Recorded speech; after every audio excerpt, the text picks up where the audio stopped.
आइए श्याम प्रेमियों, आज एक ऐसे भगत की कहानी सुनाते हैं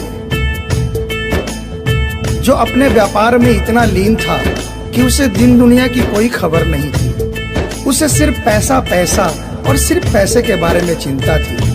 उसके घर वाले, उसके परिवार वाले सारे परेशान थे कि सेठ कभी कहीं नहीं जाता, सुबह से लेकर रात तक हर समय पैसे में ही लिपटा रहता है। बहुत दिनों से उसके इष्ट मित्र उसे कहते थे कि तुम हमारे साथ कहीं चलो, अपने बच्चों को लेकर चलो, लेकिन सेठ कहता इसके लिए काफी समय पड़ा है, अभी मुझे सिर्फ पैसा कमाना है। लेकिन एक दिन कुछ मित्रों ने बहुत जोर दिया कि 2 दिन की छुट्टियां हैं, हम खाटू श्याम जी के दरबार में जा रहे हैं, पूरे परिवार को साथ लेकर हमारे साथ चलो। और सेठ उनको ये बात मना नहीं कर पाया और बिना मन के वो उन परिवार वालों और इष्ट मित्रों के साथ खाटू के लिए रवाना हो गया। रास्ते भर वो अपने व्यापार की बातें करता रहा। उसे खाटू जाने की जरा भी इच्छा नहीं थी। लेकिन जब खाटू पहुंचा और बाबा श्याम के मंदिर में पहुंचा और जब बाबा से नजरें मिली, उसके होश उड़ गए। सेठ के परिवार वाले सारे दर्शन करके बाहर आ गए। वो सिर्फ 1 मिनट के लिए मंदिर में आया, लेकिन घंटों तक बाबा के दरबार में खड़ा रह गया। उसको होश नहीं रहा और वो बाबा की तरफ देखकर आंखें बंद करके आंसुओं की धार बहती रही और वो बाबा से मन ही मन बातें करता रहा।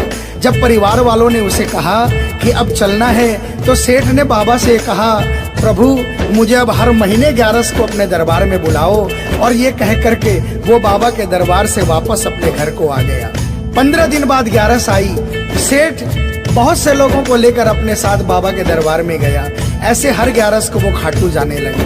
लेकिन एक दिन जैसे ही वो सुबह 11 को घर से निकलने लगा, मुनीम ने कहा, सेठ जी कहाँ जा रहे हो? सेठ ने कहा, अरे मुनीम तुझे पता नहीं, आज 11 है, मुझे खाटू धाम जाना है। मुनीम ने कहा, सेठ जी आपको पता नहीं, आज बाहर के कुछ व्यापारी आने वाले हैं, लाखों का सौदा होने वाला है और वो व्यापारी आज रात को वापस इंडिया के बाहर चले जाएंगे। आपके पास तो मौका है, आप 11 की जगह मावस को खाटू चले जाना। सेठ के मन में ये आया कि हाँ, इसमें क्या फर्क पड़ता है, आज यहाँ व्यापार कर लेता हूँ, सौदा कर लेता हूँ, मैं खाटू मावस को चला जाऊंगा। और सेठ उस दिन खाटू नहीं जा पाया। 11 निकल गई, मावस आई, मावस को फिर कोई व्यापारी आ गया, उसके बाद फिर पूर्णिमा आई, फिर कोई व्यापारी आ गया और इसी तरह सेठ व्यापार में फिर उलझ गया। एक दिन रात को सेठ सोया तो उसके नींदों में उसे ऐसा आभास हुआ कि उसे कोई आवाज आ रही है और उसने बड़े ध्यान से सुना। उसे लगा खाटू वाले श्याम बाबा उसे कह रहे हैं, वाह रे सेठ, मैंने तो सोचा था कि मेरे दरबार में कोई बहुत बड़ा भूला भटका भगत आया है, लेकिन मुझे क्या पता था कि कोई भगत नहीं, एक सौदागर आया है और मुझसे सौदा करके चला गया। आज तू अपने घर में, अपने व्यापार में खूब खुश है, तू वहीं पर खुश रहे। और ऐसा कहकर वो आवाज बंद हो गई। सेठ की आंखें खुली, उसके मन में ग्लानि हो गई।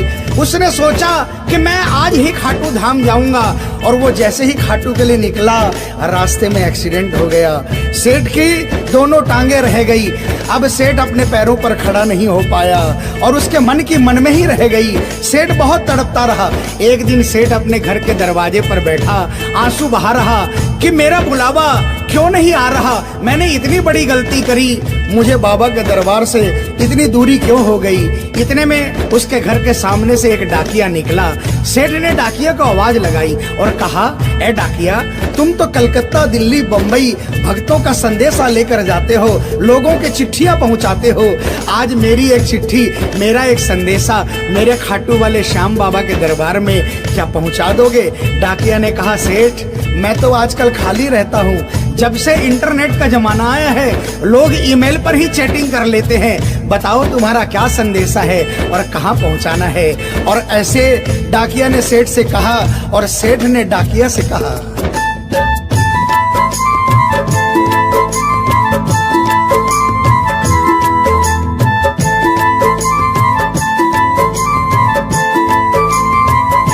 डाकिया जा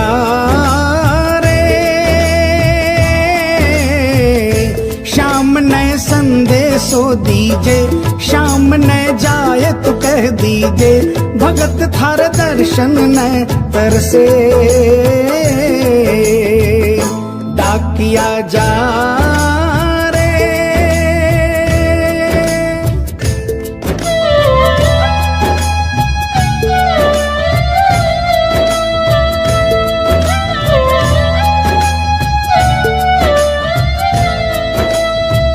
डाकिया ने कहा, सेठ आपका संदेशा तो मैं पहुंचा दूंगा, लेकिन मुझे ये तो बताओ कि आपका संदेशा पहुंचाना क्या है। जहां मुझे संदेशा पहुंचाना है वहां का ठिकाना क्या है। और डाकिया ने कहा,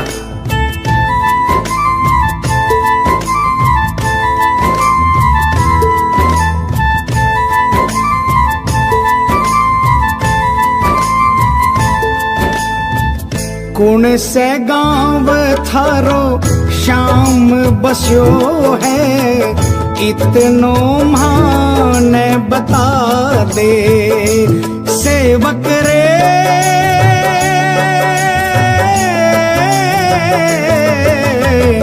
घर तेरे पास है कोई निशानी, माने तू दिखला दे। कैया जानूंगा पहचान, मैं हूँ छोरो अनजान। कैया जानूंगा पहचान, मैं हूँ छोरो अनजान। कैया शाम शु होसी मिलन, डाकिया जा रे।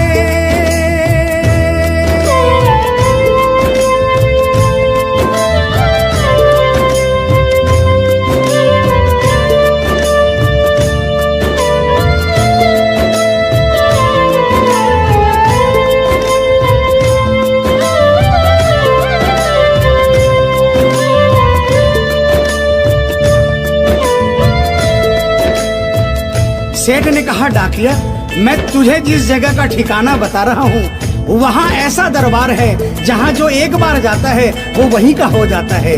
उस दरबार की खासियत है जो वहाँ पर पहली बार जाता है उसके काम बन जाते हैं। सुन वहाँ का ठिकाना क्या है।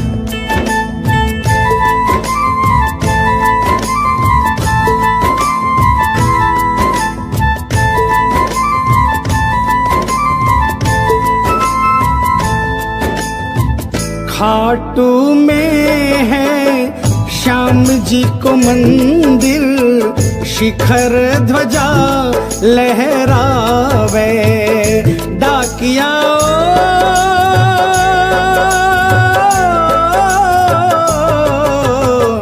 जोड़ी पर हनुमान बिराजे, सेवक चावर ढुलावे। बाके नौबत बाजे द्वार, गूंजे हरदम जय जयकार। बाके नौबत बाजे द्वार, गूंजे हरदम जय जयकार। सज धज बैठो है श्याम सजन, डाकिया जा रे।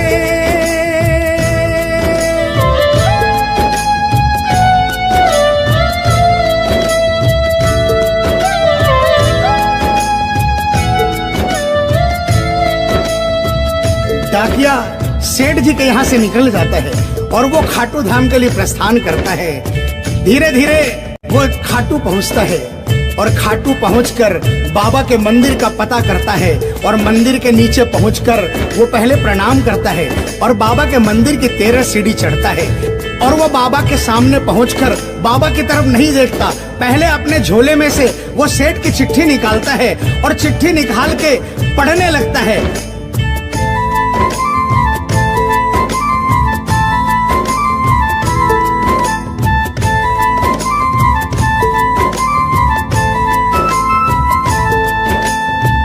पहुँच गयो दरबार श्याम के, बोलन लाग्यो संदेशो। बाबा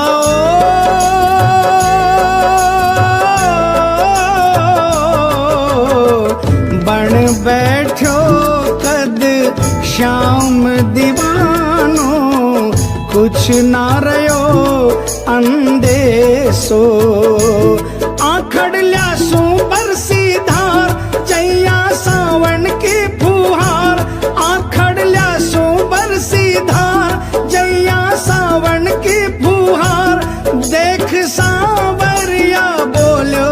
यह वचन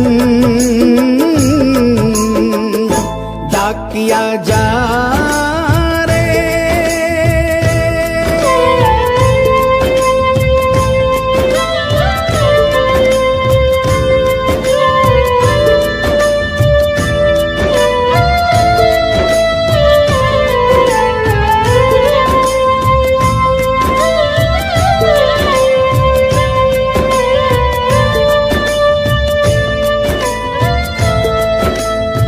जो ही डाकिया ने सांवरे सेठ की तरफ देखा, उसके होश उड़ गए, उसकी आंखें बंद हो गई, आंखों से आंसुओं की अविरल धारा बहने लगी। उसको ऐसा महसूस हुआ सपने में जैसे कि कोई श्याम प्रभु सिंहासन से उतर कर आ गए। उसे अपने गले से लगा लिया और डाकिया से कहा, कैसे हो डाकिया? डाकिया प्रभु के चरणों में गिर गया, कहा, प्रभु आज मैं धन्य हो गया, इतने वर्षों तक आपके दरबार नहीं पहुंचा, आज सेठ जी के कारण मैं आपके दरबार में पहुंच गया। अब मुझ पर इतनी कृपा कर दो, मुझे अपनी शरण में रख लो। लेकिन बाबा ने कहा, नहीं बेटा, मैं तुझे अपनी शरण में रखूंगा, लेकिन अभी तुझे मेरा एक छोटा सा काम करना है। जिस सेठ ने तुझे ये संदेशा देकर भेजा है, अगर उसके पास मेरा जवाब नहीं गया तो वहाँ जीते जी मर जाएगा। तू मेरा एक छोटा सा काम कर दे, वापसी संदेशा तू उस सेठ को जाकर दे दे। और बाबा ने कहा,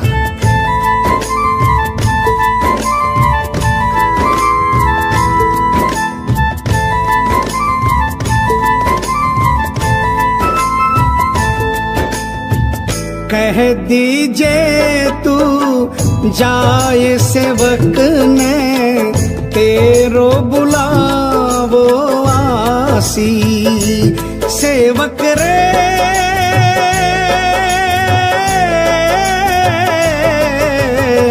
सबकी आस पुराऊं तो तू कैया रह पासी। तेरी सारी जानू बात पूरी करशू मन की आस, तेरी सारी जानू बात पूरी करशू मन की आस। पर बढ़ा मेरे कानी कदम डाकिया जा रे। संदेशो सेवक ने दीजे, सेवकिया राह तेरी निरखे। संदेशो सेवक ने दीजे, सेवकिया राह तेरी निरखे। सेवक संदेश न तरसे डाकिया जा रे।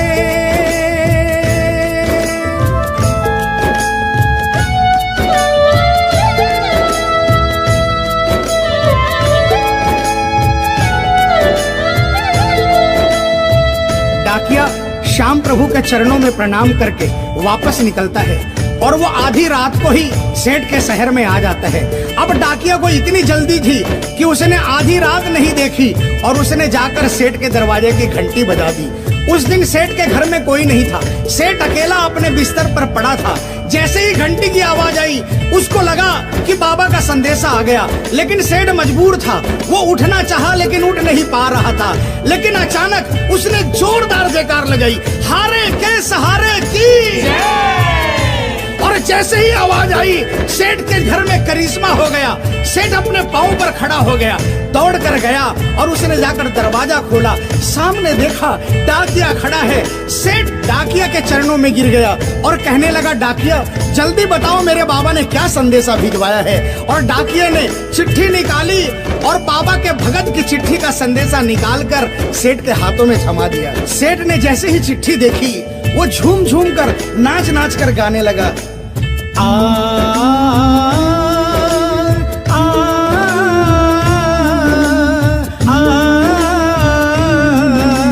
आ,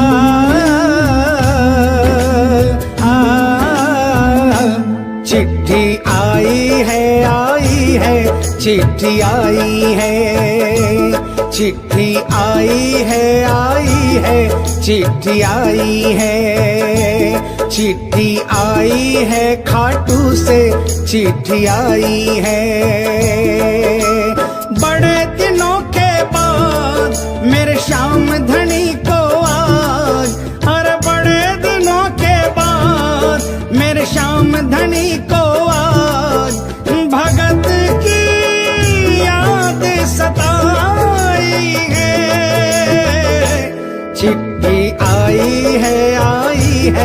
चिट्ठी आई है, ओ चिट्ठी आई है, चिट्ठी आई है। सेठ ने वो चिट्ठी वापस डाकिये को थमा दी और कहा, डाकिया आप तो स्वयं बाबा से मिलकर आए हो, इसलिए बाबा का संदेशा अपने मुखारबिंद से मुझे सुनाओ।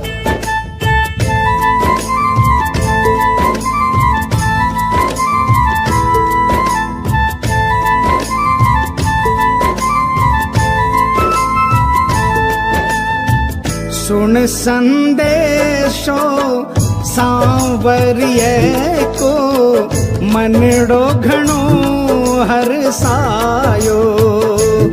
बाबा